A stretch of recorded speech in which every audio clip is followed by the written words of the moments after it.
여러분 안녕하십니까? 택시기사가 무차별 폭행당하는 사건이 또다시 발생했습니다. 만취한 승객이 가만히 있는 택시기사의 정치 성향을 캐물으며 10분가량 욕설과 폭행을 이어갔는데요. 네, 아찔했던 순간을 하영광 기자가 단독 보도합니다.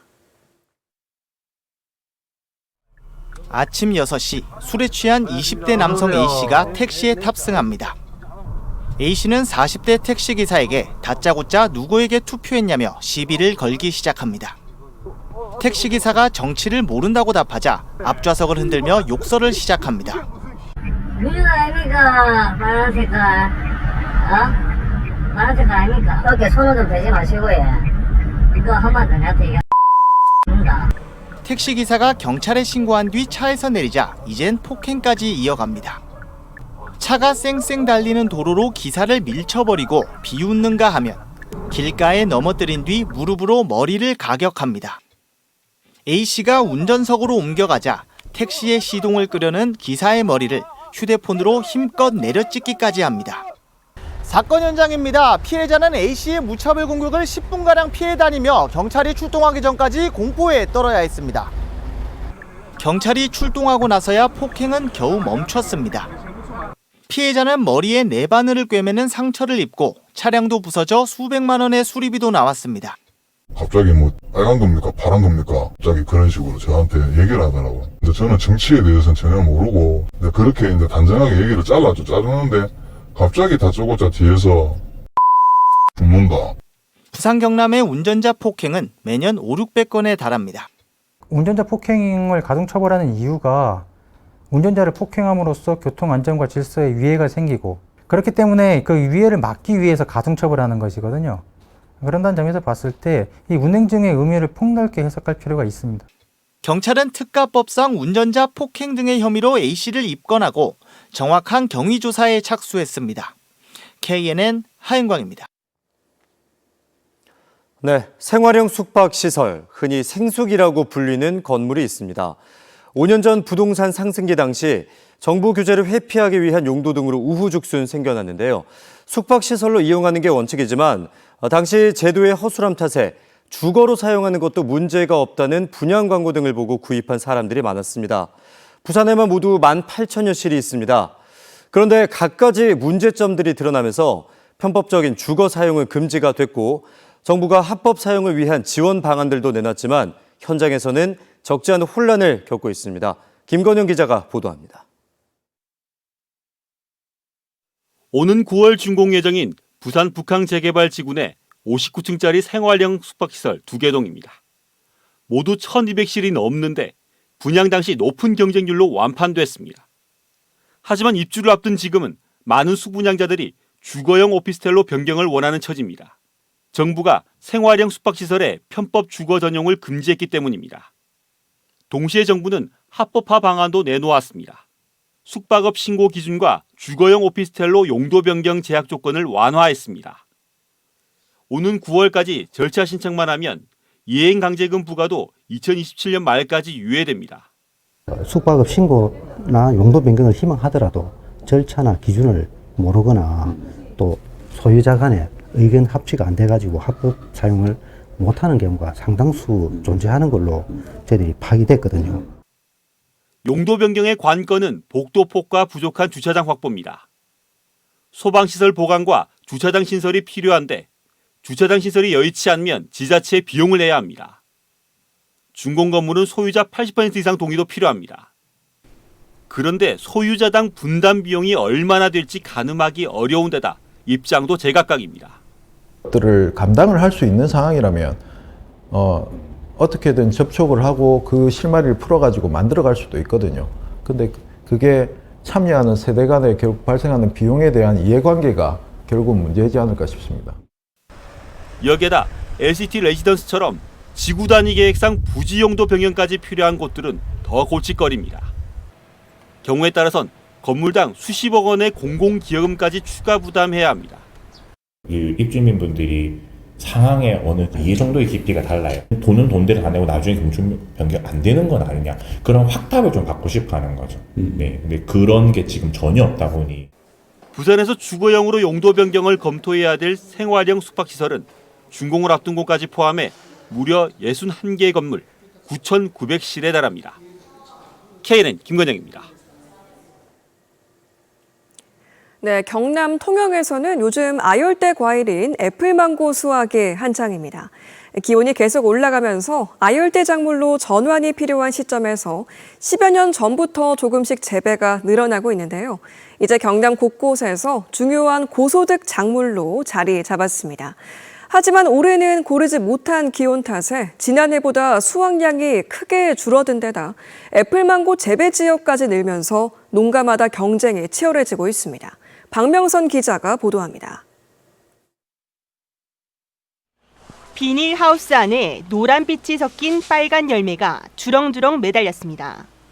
1년 사이 어른 주먹보다 더 크게 자란 애플망고입니다. 아열대 과일인 애플망고는 1kg에 45,000원 선에서 팔리는 고소득 작물입니다. 특히 연료비 상승 등의 여파로 올해는 가격이 크게 올랐습니다.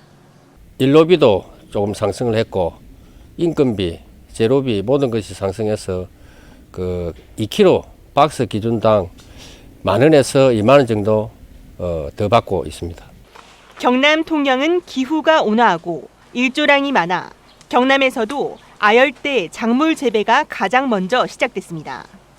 통영 애플망고의 당도는 최고 23브릭스 정도로 멜론보다 높습니다. 지난 2011년 시범 재배가 시작된 이후 상품성과 수익성이 확인되면서 농가 소득은 5억 원까지 올랐습니다.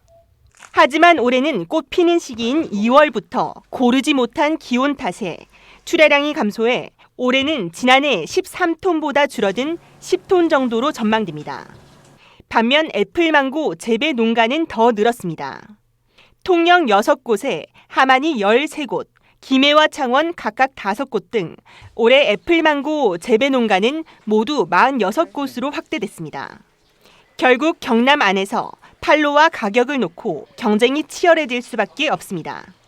가격이 높다 보니 소비층이 한정되어 있어 생산 농가가 확대되면 농가 피해가 우려됩니다. 재배시설 현대화와 생산성 향상을 위해 재배기술 컨설팅을 지속적으로 차세대 고소득 작물로 떠올랐지만 계속되는 기후변화의 연료비 상승, 여기에 농가수 확대까지 애플망고를 놓고 농가들의 소득 경쟁은 갈수록 치열해지고 있습니다. KNN 박명선입니다. 네, 조기 대선 이후 이제 1년 앞으로 다가온 지방선거에 관심이 쏠리고 있습니다. 부산 첫 40% 득표율을 넘어선 민주당은 이재명 정부의 가시적인 성과가 중요하고 국민의힘은 쇄신을 통한 보수 재건이 과제인데요. 벌써부터 후보군들이 거론되고 있습니다. 김민욱 기자가 보도합니다. 지난 7일 이재명 대통령이 민주당 1, 2기 지도부와 가진 만찬 자리에서 내년 지방선거를 언급했습니다. 이 대통령은 부산에서 유일하게 참석한 서운숙 전 최고위원에게 내년 지방선거 불꽃 튀겠네라고 발언한 것으로 알려졌습니다. 해수부 부산 이전, 동남투자은행 설립 등 PK에 공을 들이려는 이 대통령이 내년 지방선거에서 자신감을 내비친 것으로 해석됩니다. 중요한 측면도 있고 충분히 승리할 가능성이 높다. 그런 자신감의 표현으로 봐야죠. 사실은 이번에 PK의 대응공이 엄청나게 컸잖아요. 사상 첫 40% 득표율을 달성했지만 내심 목표로 했던 45%는 넘지 못한 부산민주당. 그럼에도 내년 지방선거에서는 2018년 재연을 목표로 합니다. 당시 민주당은 2017년 박근혜 대통령 탄핵 뒤 이듬해 부산시장과 기초단체장 16석 가운데 13석을 싹쓸이했습니다. 내년 부산시장과 경남도지사 선거를 앞두고는 벌써부터 후보군들이 물밑에서 치열한 경쟁을 벌이는 모습입니다. 민주당에서는 전재수 의원, 최인호, 박재호 전 의원, 이재성 시당위원장, 변성환 전 부산시장 권한대행 등이 거론됩니다. 국민의힘에서는 3선에 도전하는 박형준 부산시장을 비롯해 서병수 전 시장, 김도읍 의원 등이 물망에 오릅니다. 이재명 정부가 반드시 6개월 내지 1년의 그 기간 안에 성공적인 어떤 국정 운영의 성과물을 보여야 보수의 희망을 보여줄 수 있는 어떤 정당으로서의 자기 정체성 그리고 어떤 능력 이런 것들을 좀 보여주는. 경남에서는 박완수 도지사의 재선 도전이 확실시되는 가운데 야권에서는 정점식 윤한홍 의원 등이, 여권에서는 김경수 전 지사, 박종훈 경남교육감이 거론되고 있습니다. KNN 김민욱입니다. 한화오션의 노사관계 개선과 한국GM의 구조조정 중단을 촉구하는 목소리가 높습니다. 새 정부 출범과 함께 대기업들의 노사관계 역시 변화가 있을지 주목됩니다. 이 소식은 서울에서 길재섭 기자가 보도합니다. 서울 시내 한복판 30m 높이 철탑에서 김영수 금속노조 거제통영 조선하청 지회장이 시작한 고공농성이 87일째를 맞았습니다. 김 지회장은 하청 노동자들의 고용조건 개선과 관련 법 개정, 470억 원 손해배상 소송 취하 등을 요구합니다. 하지만 한화오션의 대응은 소극적입니다. 민주당 국회 환경노동위원회와 을지로위원회 의원들은 한화오션의 해결을 촉구했습니다. 한화오션과 하청업체들은 김형수 지회장의 고공농성 중단과 노사 상생 협력을 위해 진정성 있는 태도로 교섭에 임하여 신속히 타결해야 할 것입니다. 도심의 뜨거운 열기 속에 목숨을 건 농성은 점점 더 위험해지고 있습니다. 있을 수 없는 높은 공간에서 고립된 채 김영수 지회장이 생명과 안전이 위협받고 있는 상황입니다. 한국GM의 전국 직영정비센터 9곳 매각 계획도 노조와 정치권의 반발을 사고 있습니다. 국내 내수 시장을 포기하고 사실상 철수를 준비하는 것 아니냐는 비난입니다. 공적 자금을 투입해 살린 회사가 최근 3년 사이 당기 순이익만 2조 2천억 원을 넘게 올리고도 구조조정을 계획하는 것은 납득하기 어렵다는 반응입니다. GM이 더 노력해야 됨에도 불구하고 노조와 또 신정부를 향해서 이런 발표를 한다는 것 자체가 너무나 무리스러운 그런 협박이다. 산업은행이 제 역할을 못한다는 비난도 나옵니다. 눈치 볼 게 없는 하나그룹은 하청 노동자들의 교섭을 해결하지 않습니다. 정작 산업은행은 사모펀드도 하는 대주주 감시를 하지 않고 마치 글로벌 GM의 파트너처럼 행동하고 있습니다. 새 정부 출범과 함께 노동정책의 변화가 예고된 가운데 대기업들의 자세가 바뀔지 주목됩니다. KNN 길재섭입니다. 부산 기장 일대에서 난폭 운전을 일삼던 차량 오토바이 운전자들이 경찰에 대거 적발됐습니다. 부산 기장경찰서는 지난 5일 저녁 7시부터 다음날 새벽 2시까지 7시간여 동안 부산 기장 오시리아 일대에서 차량 오토바이 난폭 운전자 59명을 적발했습니다. 경찰은 폭주 운전 등으로 민원이 빈번해지자 사복경찰 등 약 20명을 투입해 단속을 벌였습니다. 부산 도시철도 사상 하단선 공사 현장에서 지난 1년 동안 14차례 땅 꺼짐이 발생한 것과 관련해 부산 지역 시민단체가 사고 책임자들을 경찰에 고발했습니다. 이들은 부산교통공사가 수억 원의 자재를 현금 거래하고 세금 계산서도 받지 않는 등 총체적인 예산 낭비 정황과 안전관리 부실이 드러났다며 부산교통공사 사장 등을 직무유기 등의 혐의로 고발했습니다. 마산 창원 진해 환경운동연합이 녹조가 번지고 있는 주남 저수지에 대한 대책 마련을 촉구했습니다.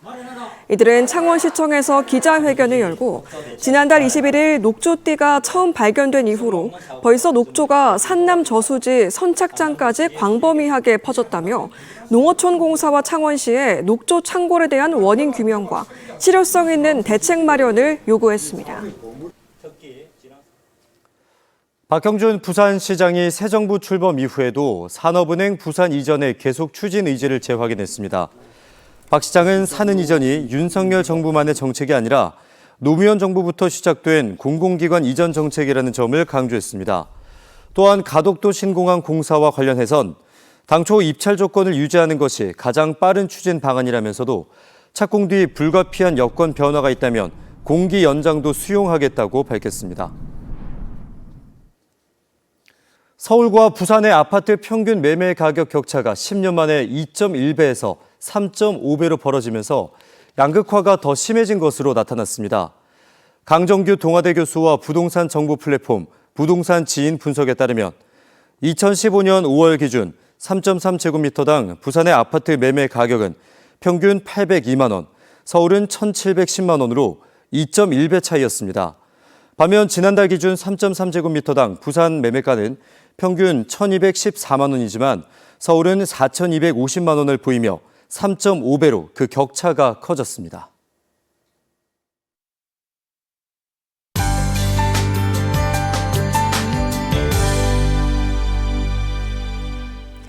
네, 내일 오늘보다 더 덥겠습니다. 오전부터 기온 올라서 한낮 부산은 26도, 창녕은 33도까지 껑충 뛰겠습니다.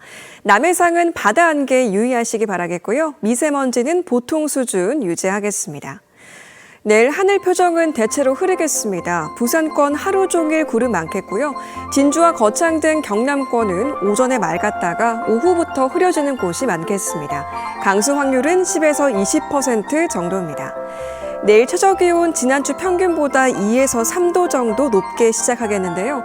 부산권은 19도에서 20도 분포 보이겠고 경남권은 17도에서 18도 전망되고 있습니다.